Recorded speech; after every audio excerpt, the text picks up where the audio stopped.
दोस्तों, I hope आप लोग अच्छे होंगे। ये गांधी द्वारा लिखी गई book the story of my experiment with तुर्क की यह सीरीज चल रही है। ये भाग 4 का 5वां वीडियो है। चलिए आगे देखते हैं। इसमें 29 से लेकर 35 तक देखेंगे। इसका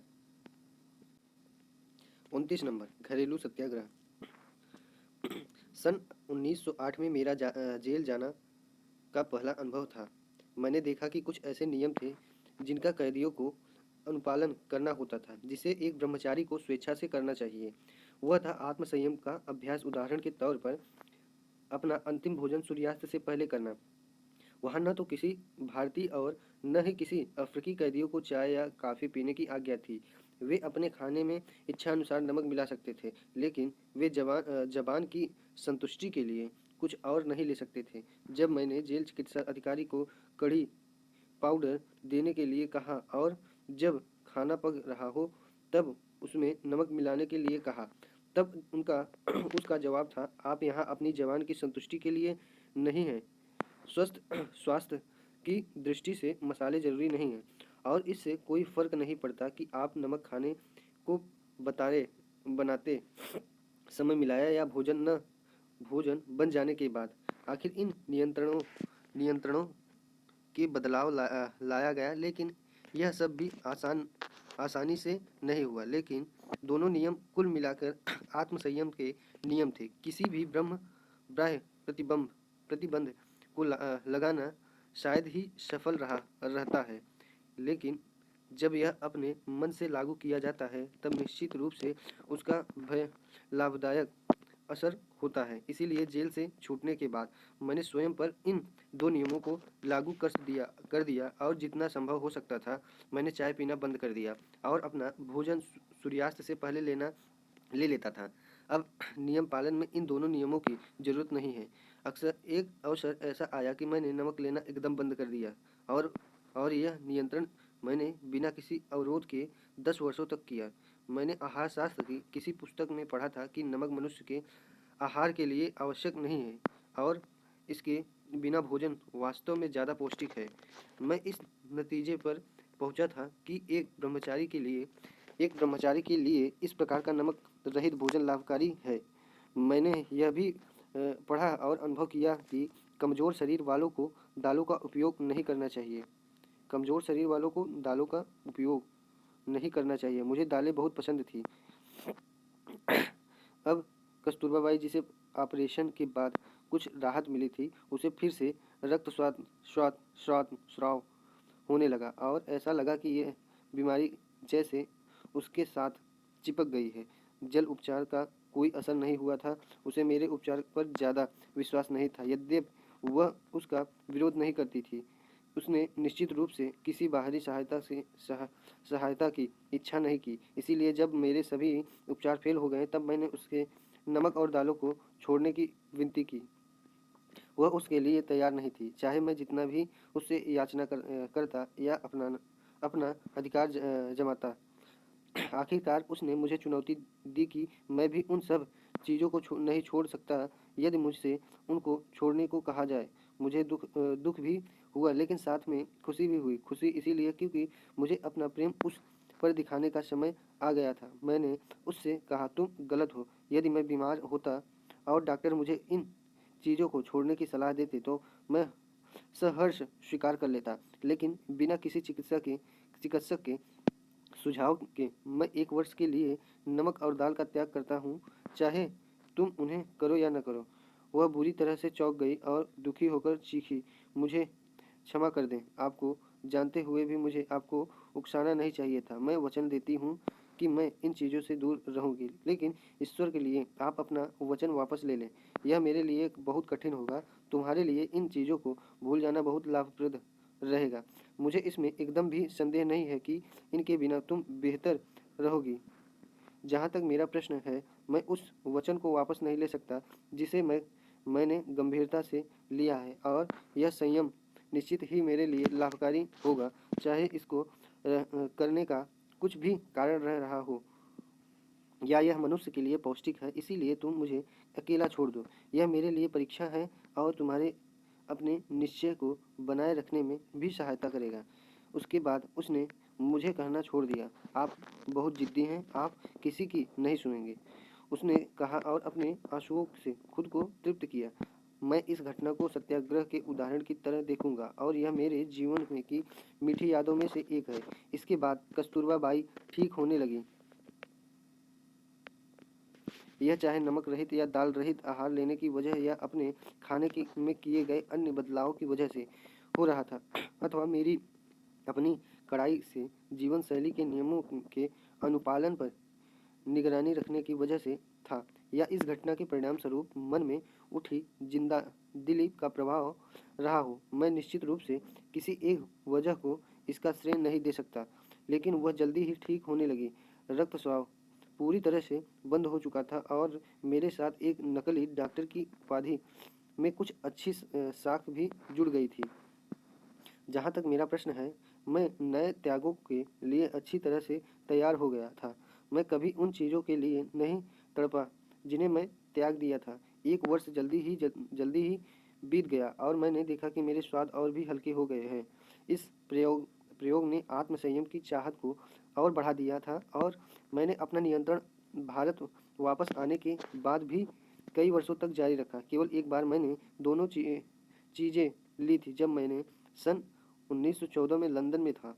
उस अवसर के बारे में कि मैंने कैसे दोनों चीज़ों को लेना शुरू किया, उसे मैं बाद के अध्याय में बताऊंगा। दक्षिण अफ्रीका में मैंने अपने कई सहयोगियों के साथ इस नमक रहित और दाल रहित प्रयोगों को आजमाया है और उनके उनके मुझे अच्छे परिणाम भी मिले। इसमें जहाँ तक इसके गुणों का सवाल है, चिकित्सीय प्रणाली में दो तरह के विचार हो सकते हैं, लेकिन नैतिक रूप से इसमें कोई संदेह नहीं है कि आत्म त्याग या इनकार आत्मा के लिए अच्छा है। एक व्यक्ति जिसका आहार आत्म संयम वाला है, वह उस व्यक्ति से काफ़ी अलग होगा जिसकी जीवन शैली विलासिता वाली है, क्योंकि उनका रहन सहन काफ़ी अलग है। जो ब्रह्मचर्य के इच्छुक है अक्सर अपने लक्ष्य से मात खा जाते हैं जब वे आनंद देने वाले जीवन को अपना लेते हैं। 30 नंबर, आत्मसंयम की ओर। मैंने पिछले अध्याय में बताया था कि कैसे कस्तूरबा बाई की बीमारी ने मेरे आहार में कुछ परिवर्तन किए थे। बाद में मैंने ब्रह्मचर्य के कारण कई और बदलाव अपने आहार में किए। इनमें से पहला था मेरा दूध पीना छोड़ देना। मैंने सबसे पहले रायचंद भाई से सीखा था कि दूध व्यक्ति में वासना जगाता है। शाकाहार पर लिखी गई पुस्तकें इस धारणा को मजबूत करती हैं, लेकिन जब तक मैंने ब्रह्मचर्य के वचन को नहीं लिया था, मैं दूध के त्याग के बारे में निर्णय नहीं ले पाया था। मैं बहुत पहले समझ गया था कि शरीर के लिए दूध जरूरी नहीं है, लेकिन इसे छोड़ना आसान नहीं था, जबकि आत्म संयम के लिए मेरे अंदर इसके त्यागने की भावना बढ़ रही थी। मैंने कलकत्ता में कुछ ऐसा साहित्य पढ़ा था जिसमें गाय और भैंसों के मालिकों द्वारा उन्हें यातनाएं देने के बारे में लिखा था। इसका मुझ पर बहुत अद्भुत प्रभाव पड़ा। मैंने इसके बारे में मिस्टर कालेनबाख से बात की। यद्यपि मैंने मिस्टर कालेनबाख के बारे में दक्षिण अफ्रीका में सत्याग्रह के इतिहास में पाठकों को बताया और उनका संदर्भ पिछले अध्याय में भी किया है, मुझे लगता है कि यहाँ मैं उनके बारे में कुछ और बताऊं। हम अचानक मिले थे। वे मिस्टर खान के मित्र थे और मिस्टर खान ने उनके अंदर दूसरी तरह की दुनियादारी की बातें देखी थी, इसीलिए उन्होंने उनका परिचय मुझे करवाया। जब मैंने उन्हें जाना तो मैं उनकी विलासिता और फिजूल खर्ची को देखकर चौंक गया था। उन्होंने धर्म के संबंध में काफ़ी गहरे प्रश्न पूछे। संयोगवश हमने गौतम बुद्ध के संन्यास के बारे में बातें की। हमारी जान पहचान शीघ्र ही बहुत गहरी दोस्ती में बदल गई, इतनी ज़्यादा कि हम एक तरह से ही सोचने लगे और उन्हें यकीन था कि जिस प्रकार के बदलाव मैंने अपने जीवन में किए हैं, वैसे बदलाव वे भी अपने जीवन में लाएंगे। उस समय वे अविवाहित थे और हर महीने 1200 पाउंड अपने ऊपर खर्च कर रहे थे।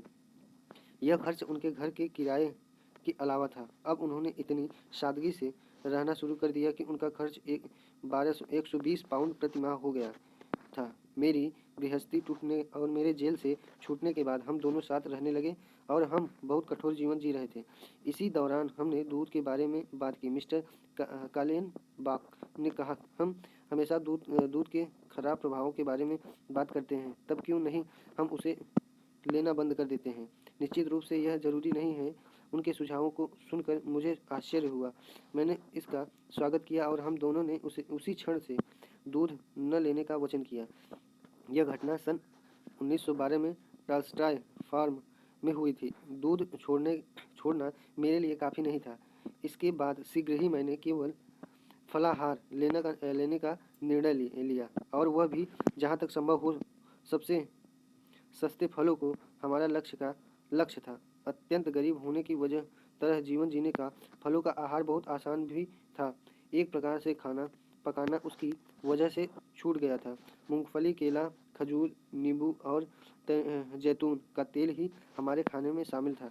मैं यहाँ ब्रह्मचर्य व्रत लेने वालों को एक चेतावनी देना चाहता हूँ। यद्यपि मैंने आहार और ब्रह्मचर्य के लिए बीच एक अतरंग संबंध बनाया है, लेकिन एक बात निश्चित है कि इसमें हमारा मन मुख्य विषय है। एक मन जो जानबूझकर गंदा है, उसे व्रत या उपवास द्वारा साफ नहीं किया जा सकता है। अपने आहार परिवर्तन का इस पर कोई असर नहीं होता। मन की काम वासना को मन से निकालना नहीं जा सकता। उसे केवल अपने अंदर गहन आत्म निरीक्षण द्वारा और ईश्वर के प्रति पूर्ण समर्पण से ही किया जा सकता है। लेकिन मन और शरीर का आपस में प्रगाढ़ अंतरंग संबंध है, और काम वासना वाला मन हमेशा स्वादिष्ट व्यंजनों और विलासितापूर्ण चीज़ों की ओर भागता है। इन सबसे दूर जाने के लिए आहार नियंत्रण की प्रवृत्ति और उपवास इसमें आवश्यक है। काम वासना वाला मन अपनी इच्छाओं को रोकने के बजाय उनका गुलाम हो जाता है। इसीलिए शरीर को हमेशा ऐसे आहार साफ चाहिए जो इस तरह के प्रभावों से आपको मुक्त रखे, और बीच बीच में इसमें उपवास रखने की ज़रूरत है। जो व्यक्ति आहार नियंत्रण और उपवास रखने को हल्के में लेते हैं, वे भी उतने ही दोषी हैं जितने वे व्यक्ति जो उसी पर पूरी तरह से आश्रित होते हैं।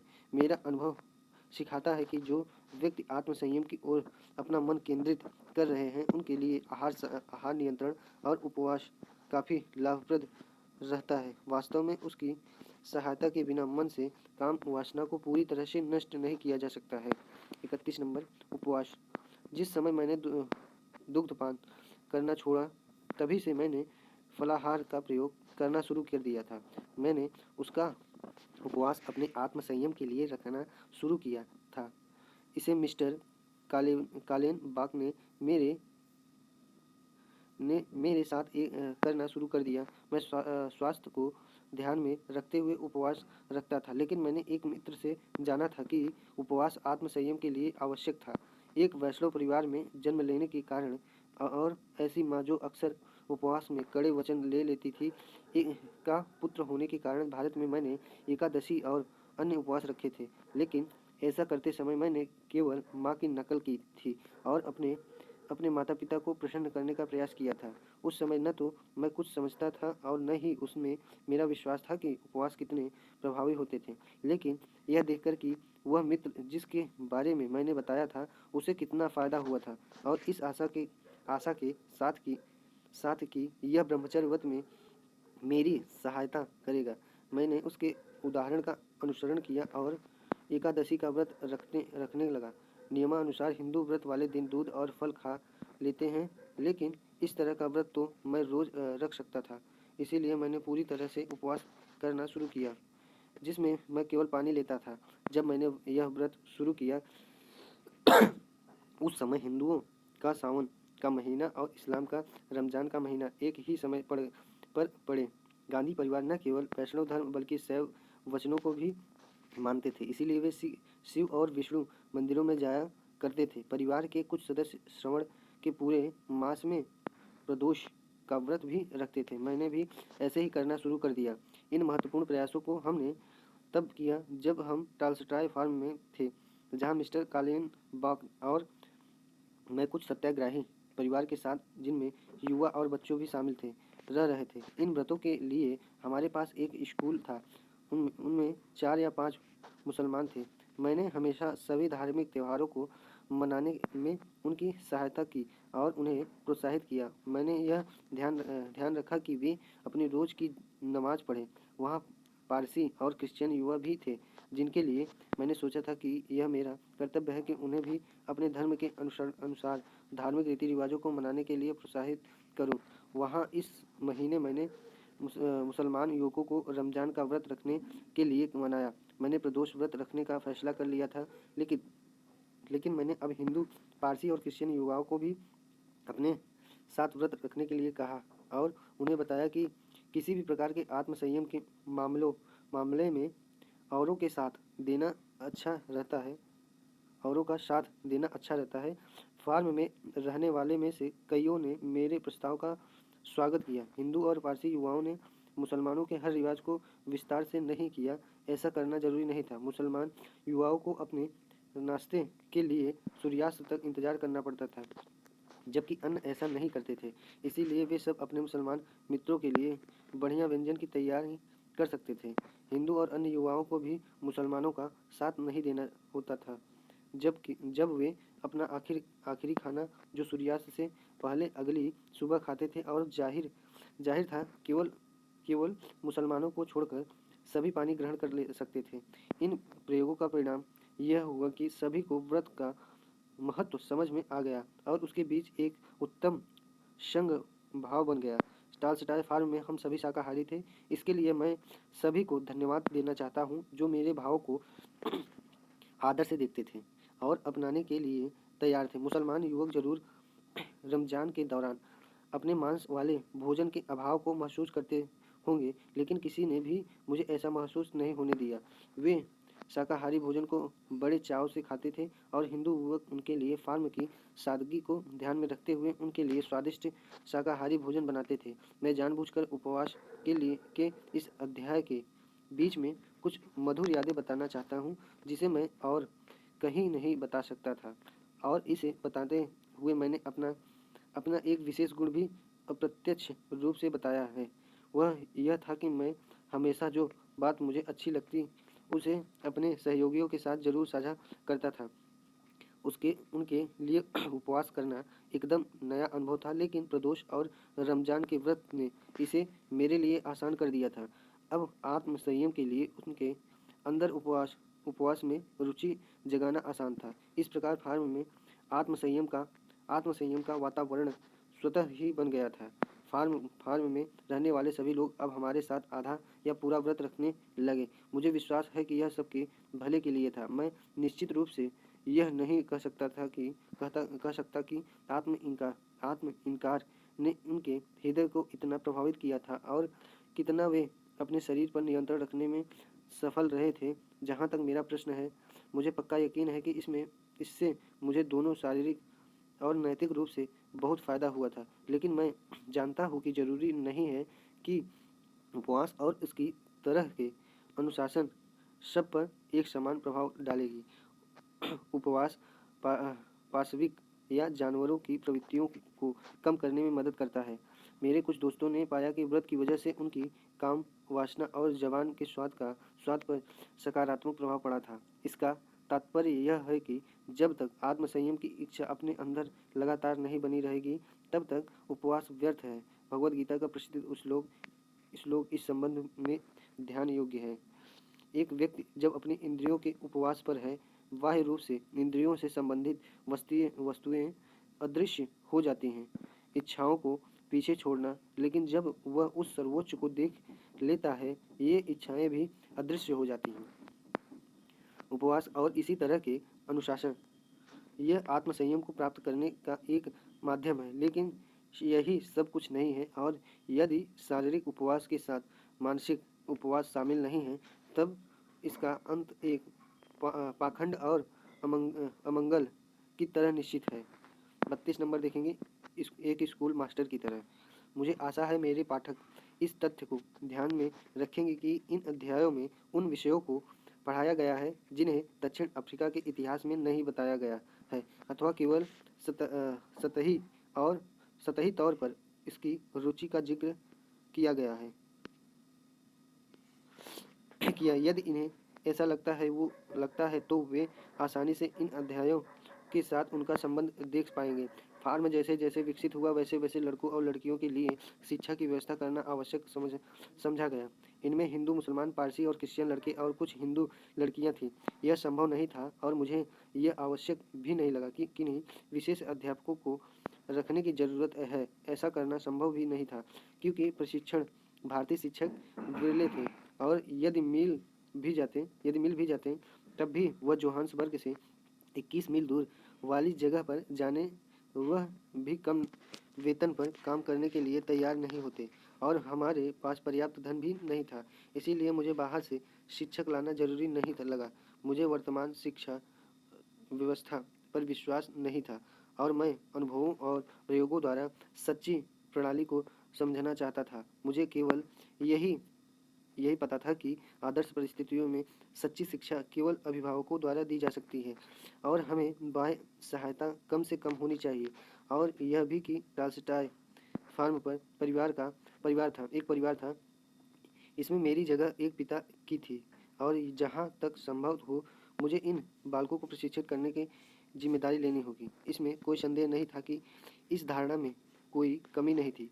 सभी युवा अपने बचपन से मेरे साथ नहीं थे और इन्हें अलग परिस्थितियों में वातावरण में पाला गया था और वे सब एक धर्म के नहीं थे। तब मैं इन युवाओं के साथ न्याय कैसे कर पाऊंगा? इस प्रकार की परिस्थितियों में मैं यदि गृहस्थी का स्थान ले भी लूँ तब भी मैंने हमेशा अपने हृदय के संस्कारों या चरित्र बनाने को अपना पहला स्थान दिया है और मेरा विश्वास है कि नैतिक शिक्षा सभी के लिए एक समान होनी चाहिए, चाहे उनकी आय कुछ भी हो या उनका लालन पालन अलग ढंग से हुआ हो। मैंने उनके बीच एक पिता की तरह 24 घंटे रहने का निर्णय लिया। मैं चरित्र निर्माण को उनकी शिक्षा का उचित आधार मानता था और यदि आधार मजबूत हो तो मुझे विश्वास था बच्चे सभी चीज़ें स्वयं या अपने मित्रों की सहायता से सीख सकते थे। मैं इसके साथ साहित्यिक प्रशिक्षण को भी आवश्यक समझता था। मैंने कुछ कक्षाएं मिस्टर कालेन बाग और श्री प्रागजी देसाई की मदद से शुरू कर दी। मैं उनके शारीरिक विकास को भी उतना ही महत्व देना चाहता था, इसीलिए इसका प्रावधान उनकी नित्य की दिनचर्या में रखा गया। क्योंकि फार्म में कोई नौकर नहीं था, उसके सभी काम खाना बनाने से लेकर सफाई तक वहाँ रहने वालों द्वारा ही किया जाते थे। वहाँ देखभाल करने के लिए बहुत से वृक्ष थे और बागवानी का भी काफ़ी काम था। मिस्टर कालेन बाग को बागवानी करना अच्छा लगता था और उन्हें किसी सरकारी उद्यान में काम करने का अनुभव भी था। सभी लोग को चाहे वे युवा हों या बूढ़े, जब वे रसोई में व्यस्त नहीं होते तो उन्हें बागवानी के लिए कुछ समय देना आवश्यक था। इसे करने वालों में बच्चे ज़्यादा होते थे, जिसमें गड्ढे खोदना, पेड़ों को काटना और सामान उठाने जैसे कामों को वे ही करते थे। इससे उनका अच्छा खासा शारीरिक अभ्यास हो जाता है। उन्हें इन कामों को करने में आनंद आता, इसीलिए उन्हें किसी अन्य शारीरिक अभ्यास या खेल की ज़रूरत नहीं थी। इनमें से कुछ या कभी-कभी सभी इन कामों को करने से हिचकिचाते और इधर-उधर बिखर जाते। कभी-कभी मैं उनकी सराहतों को अनदेखा कर देता, लेकिन अक्सर मैं उनके साथ सख्ती से रहता। मैं जानता हूँ उन्हें यहाँ अच्छा नहीं लगता था, लेकिन मुझे याद नहीं कि कभी उन्होंने इसे करने से मना किया हो। जब कभी मैं सख्ती करता तो मैं उन्हें तर्क द्वारा समझाता और मानता कि कार्य के साथ खिलवाड़ करना उचित नहीं है। यह समझना भी ज़्यादा समय तक टिका नहीं रह पाता क्योंकि अगले क्षण ही वे अपना काम छोड़कर खेलने निकल जाते। इसके बावजूद हमारी आपस में अच्छी बनती थी और कुछ भी हो उनका सुगठित शरीर बन गया था। फार्म में शायद ही कोई बीमार होता। इसका श्रेय फार्म की अच्छी हवा पानी और नियमित समय पर आहार होता था। एक शब्द अब व्यावसायिक प्रशिक्षण के बारे में मेरा इरादा हर युवा को कुछ उपयोगी हाथ का काम सिखाने का था। इसके लिए मिस्टर कालेनबाग एक टेस्पिट मठ में गए और वहाँ से जूते बनाना सीख कर लौटे। मैंने यह कला उनके सीखी और इस कला को उन्हें सिखाया जो उनसे इसे अपनाना चाहते थे। मिस्टर कालेनबाग को कुछ बढ़ाईगिरी का भी अनुभव था। एक और व्यक्ति फार्म का निवासी था जिसे यह आता था, इसीलिए हमने एक छोटी कक्षा बढ़ईगिरी की रखी। खाना बनाना ज़्यादातर सभी को आता था।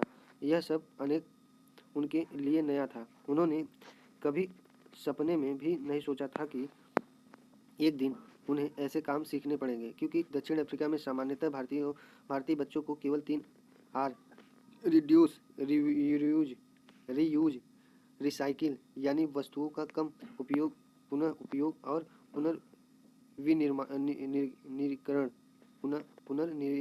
पुनर्विनीकरण का प्रशिक्षण दिया जाता था। चार्ल्स टाय फार्म में हमने नियम बनाया था कि बच्चों को उस चीज़ को करने के लिए नहीं कहना चाहिए जिसे शिक्षक स्वयं नहीं करता।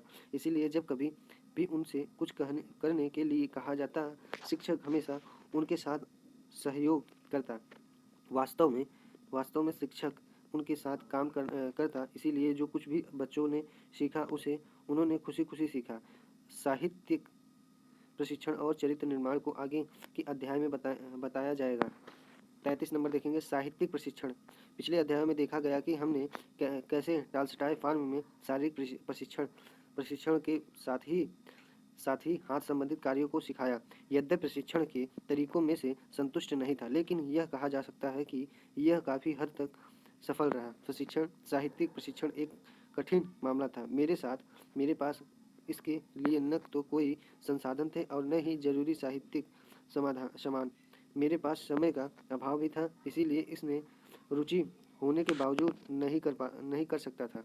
शारीरिक कार्य जिन्हें मैं कर सकता था वह दिन समाप्ति तक मुझे पूरी तरह से थका देता था, और मैं कक्षा को तब लेता था जब मुझे आराम की सख्त ज़रूरत होती थी। इसीलिए कक्षा में एकदम ताजगी के साथ जाने के बजाय मैं बड़ी मुश्किल से स्वयं को जगा कर रख पाता था।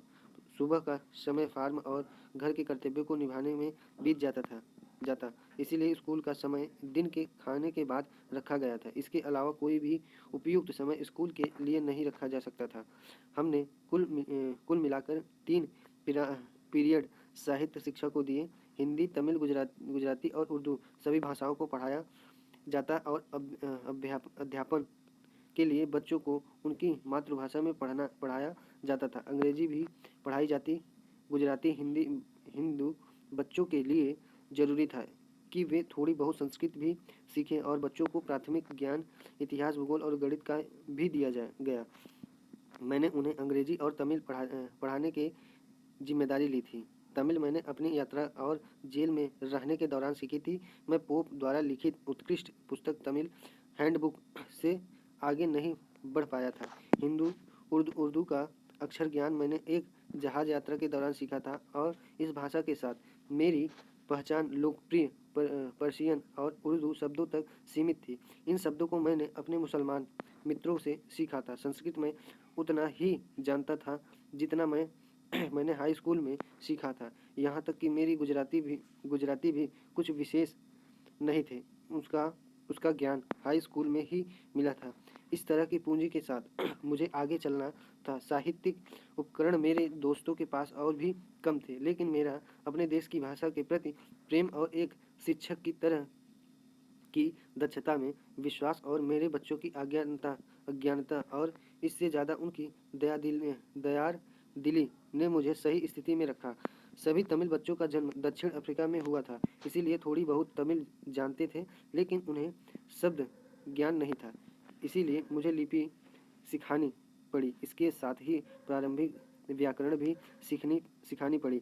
मेरे शिष्यों को पता था कि वे किसी भी दिन मुझे तमिल भाषा में बात करने में पछाड़ सकते हैं, और जब कभी कोई तमिल अभिभावक आता जिसे अंग्रेजी नहीं आती थी, तब वे मेरे लिए दुभाषी का काम करते।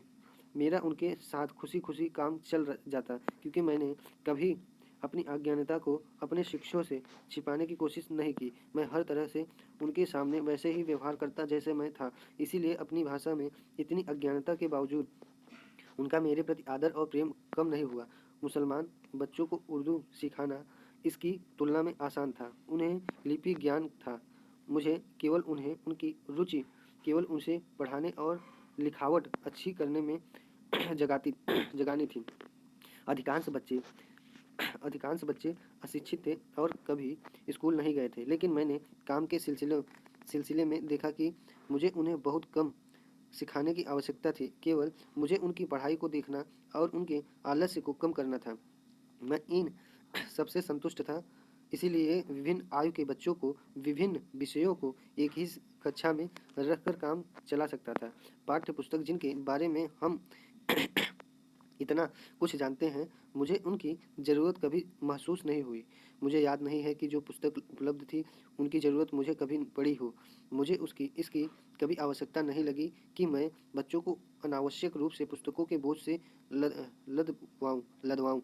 मैंने हमेशा महसूस किया है कि बच्चों के लिए आलसी पाठ्य पुस्तक उनके शिक्षक हैं। मुझे याद नहीं है कि मेरे शिक्षक ने पढ़ाते समय कभी पाठ्य पुस्तकों का उपयोग किया हो। मुझे अभी तक स्पष्ट रूप से याद है कि उन्होंने कई बातें हमें पाठ्य पुस्तकों के अलावा भी सिखाई थी। बच्चे आँखों के बजाय बहुत कम मेहनत के साथ कान से सुनते हुए हुए को ज़्यादा आसानी से समझते हैं। मुझे याद नहीं है कि मैंने अपने बच्चों के साथ पुस्तक के हर पन्ने को पढ़ा होगा, लेकिन मैंने उन्हें अपनी भाषा में वह सब बताया जिसे मैंने काफ़ी पुस्तकों में पढ़ा था, और अब भी मैं यकीन के साथ कह सकता हूँ कि उनके दिमाग में वह अभी भी ताज़ा होगी।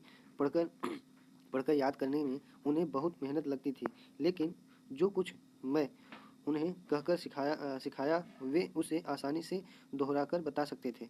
पढ़ना उनके लिए एक कठिन कार्य था, लेकिन सुनना एक आनंद वाला कार्य है। मैं उन्हें विषय को रुचिकर बनाकर पढ़ाता था, और जिस तरह के प्रश्न वे मुझसे पूछते थे, उससे मैं उनकी समझने की क्षमता को मापता था। 34 नंबर देखेंगे। आत्म का प्रशिक्षण। लड़कों का आध्यात्मिक प्रशिक्षण उनके शारीरिक और मानसिक प्रशिक्षण की तुलना में अत्यंत कठिन था।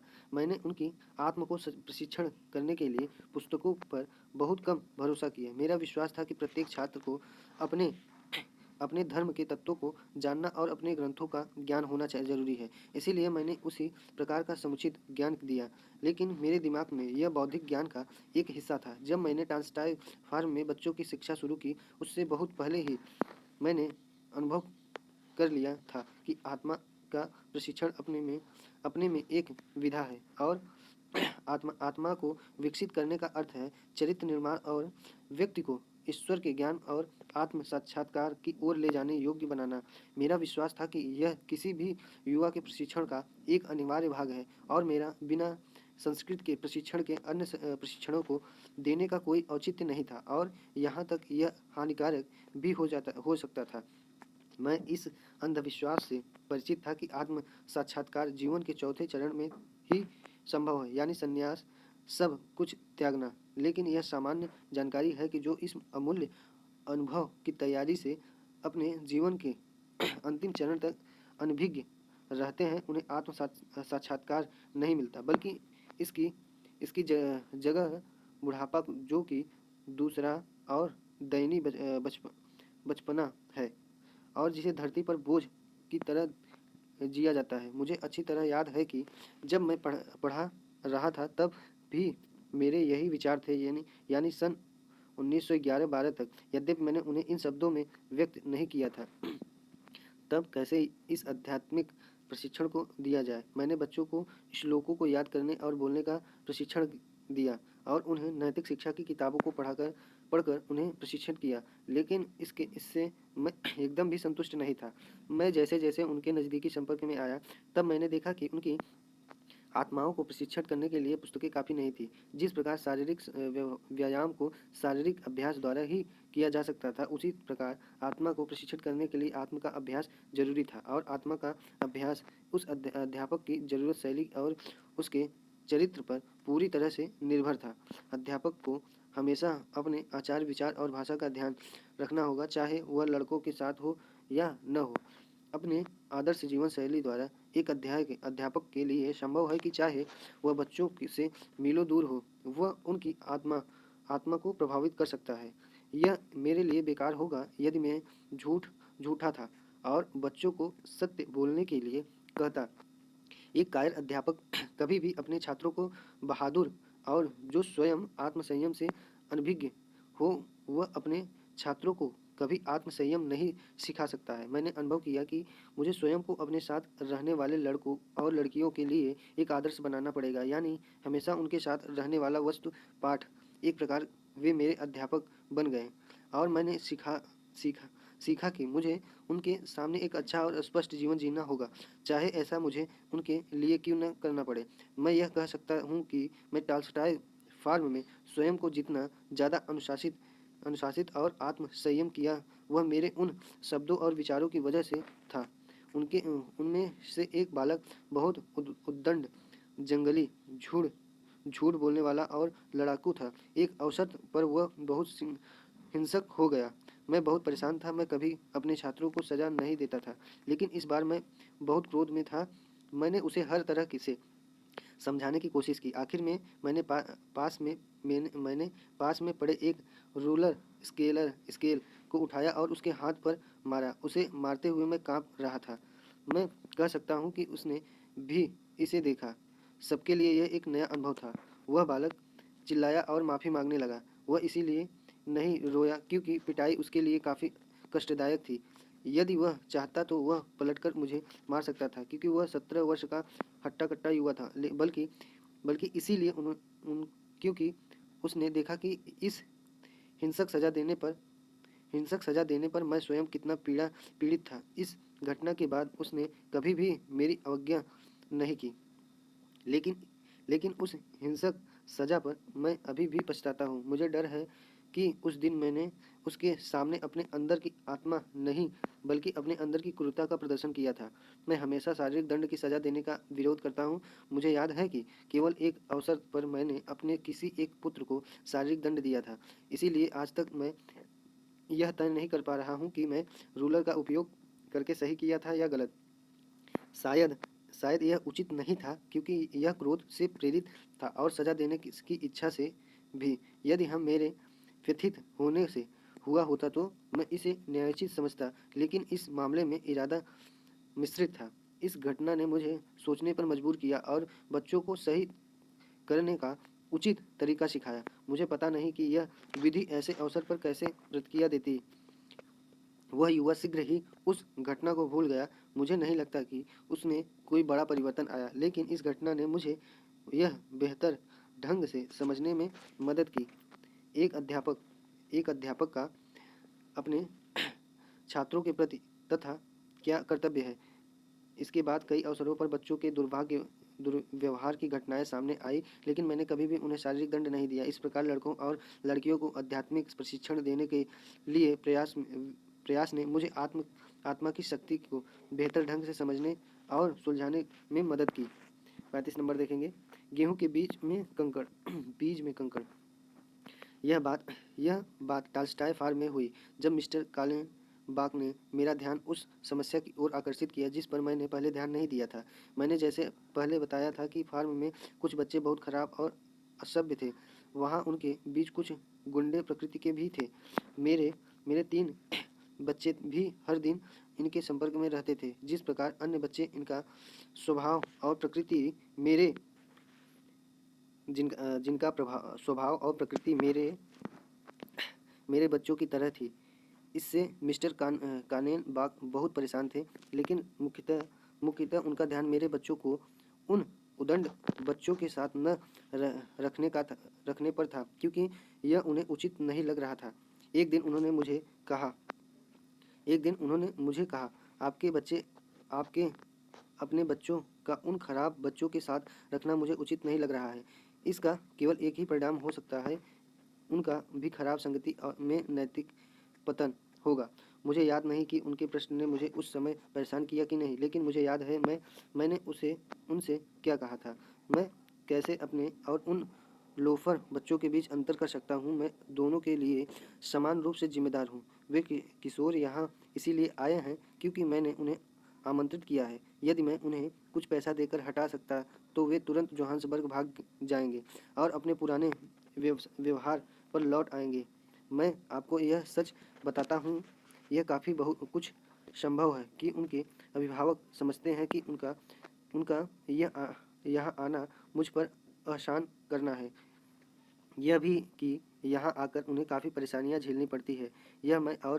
आप दोनों जानते हैं, लेकिन मेरा कर्तव्य स्पष्ट है, मुझे उन्हें यहाँ रखना है। इसीलिए मेरे बच्चों को उनके साथ रहने की ज़रूरत है।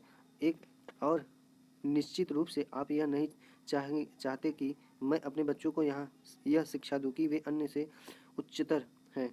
इस तरह की उच्चता का भाव उन्हें भटका देगा। अन्य बच्चों के साथ उनका इस प्रकार का संपर्क उनके लिए अच्छा अनुशासन करेगा रहेगा। वे स्वयं की अच्छे और बुरे के बीच का अंतर समझ पाएंगे। हम ऐसा क्यों नहीं सोचते कि वाकई अगर उनके अंदर कुछ अच्छाई है तो यह उनके साथियों को भी प्रभावित करेगी। फिर भी मैं उन्हें यही रहना चाहता हूँ और यही रखना चाहता हूँ, और यदि इसमें कुछ खतरा है तब हमें यह खतरा उठाना होगा। मिस्टर कालेन बाग ने सिर हिलाकर अपनी सहमति जाहिर की। मेरे विचार में इसका परिणाम खराब नहीं रहा था। मुझे नहीं लगता है कि मेरे बच्चे इस प्रयोग के लिए खराब रहे थे। इसके विपरीत मैं देख सकता हूँ कि उन्होंने कुछ पाया ही है। यदि उनके अंदर कुछ श्रेष्ठता की थोड़ी सी भी भावना रही थी, वह नष्ट हो गई और उन्होंने विभिन्न वर्गों के बच्चों के बीच रहना सीख लिया। वे सधे हुए और अनुशासित प्रमाणित हुए थे। इसीलिए इसी तरह के कुछ अन्य प्रयोगों ने मुझे दिखाया कि यदि अच्छे बच्चों और खराब बच्चों को एक साथ एक संगत में रखा जाए तो वे कुछ नहीं खोएंगे, बशर्ते यदि उन पर एक प्रयोग को उनके अभिभावकों और माता पिता की निगरानी में किया जाए। जिन बच्चों को हमेशा रुई में लपेटकर रखा जाता है वह सभी प्रलोभनों और संदूषण से दूर रहेंगे। उनका कोई साक्ष्य नहीं है। फिर भी यह सत्य है कि जब सभी प्रकार के बच्चों को इकट्ठा कर रखा जाता है तब अध्यापकों और अभिभावकों की कठोर परीक्षा होती है। उन्हें हमेशा सचेत रहना पड़ता है।